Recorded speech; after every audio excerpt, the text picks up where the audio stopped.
Ny fiangonana Kristam-basia Madagasikara dia falmerabanao amin'ity andro ny talata fa 7 ny volana aprily ity ary manona ny fiadanan'ny tompo ho an'ny tsirairay.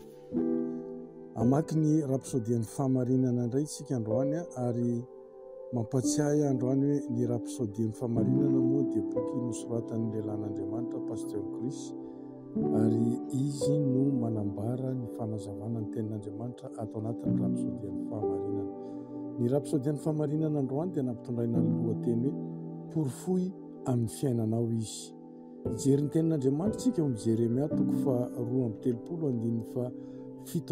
izay mivaky toy izao amin'ny anaran'i Jesosy: indro izaho no Jehova, Andriamanitry ny nofo rehetra, moa misy zavatra mahagaga izay tsy haiko va? Amin'ny mahazanak'Andriamanitra anao dia aza mametraka ny tenanao latsaka ao amin'ny famoizam-po na ny tsy fahampiana ka manery anao hangataka. Na dia ao anaty vavaka aza dia tsy tian'Andriamanitra ianao hangataka. Efa nanome voninahitra be loatra anao izy amin'izany fa raiso ny toeranao amin'ny mahampandovanao azy. Raiso ny toeranao amin'ny mahazanaky ny mpanjakan'izao rehetra izao anao memboninahitra, mendrikaja ary be voninahitra. Ny fanamby amin'ny olona sasany dia izy ireo mieritreritra ny halehiben'ny olana mahazo azy fa tsy mametraka ny fifantohany amin'ny tompo.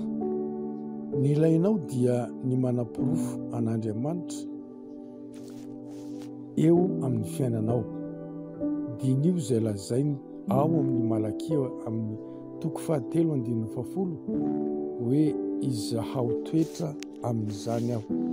Izaho toetra izy dia jereo izay tsy matahotra izay haben'ny zavatra ilainao izy. Mampatsiahy ihany ny fihaonana tamin'ny vavy iray mandeha rà hatry ny fony voateraka. Tonga nanatona izy ary rehefa niteny izy dia nilazalaza ny toe-pahasalamany izay efa tena ratsy, tena efa mafy ary tsy nahita vokany tamin'ny ezaka ara-pitsaboana rehetra. Rehefa niaino azy aho dia nieritreritra hoe segondra vitsimonjy sy teny vitsy ihany no ilaina hanova ny fiainana. Avy hatrany dia hoy taminy hoe amin'ny anaran'i Jesosy Kristy Tompo sitrany ianao, ary izany no izy, sitrany izy. Tapabolana taty aoriana dia nanao ny fizaham-pahasalamana rehetra izy ary tsy nahitana soritra aretina intsony tao amin'ny vatany. Matokia an'Andriamanitra amin'ny fiainanao, ataovy ny anjaranao dia ho hitanao fa hanao ny anjarany izy. Tena mientanentana sy ravoravo mihitsy amin'ny fahombiazanao izy, mihoatra noho izay azonao atao ho an'ny tenanao. Izany no antony rehefa mivavaka ianao dia aza mitalao amin'Andriamanitra na manao toy ny hoe misalasala izy ny hita ianao.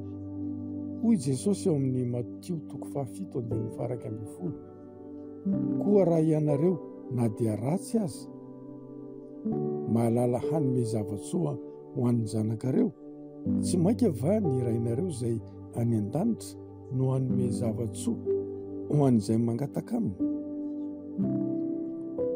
Ampiasao tsotro izao ny finoanao ary matokia ny tompo fa izy tia anao mihoatra noho ny fitiavanao ny tenanao, ary izy dia afaka manohana anao amin'ny tontolo feno mitafotafo porofoy eo amin'ny fiainanao izy. Ndao tsika hiaraka hivavaka. Ray malalo, misaotra anao no ny teninao izay manome toky ahy amin'ny herinao tsy manam-petra sy ny famatsianao mitafotafo. Matoky anao tanteraka aho amin'ny fiainako satria fantatro fa ao amin'ny fandaharan'ny famatsiana avy aminao ny zavatra rehetra ilaiko. Ambarako amin'ny fahasahiana fa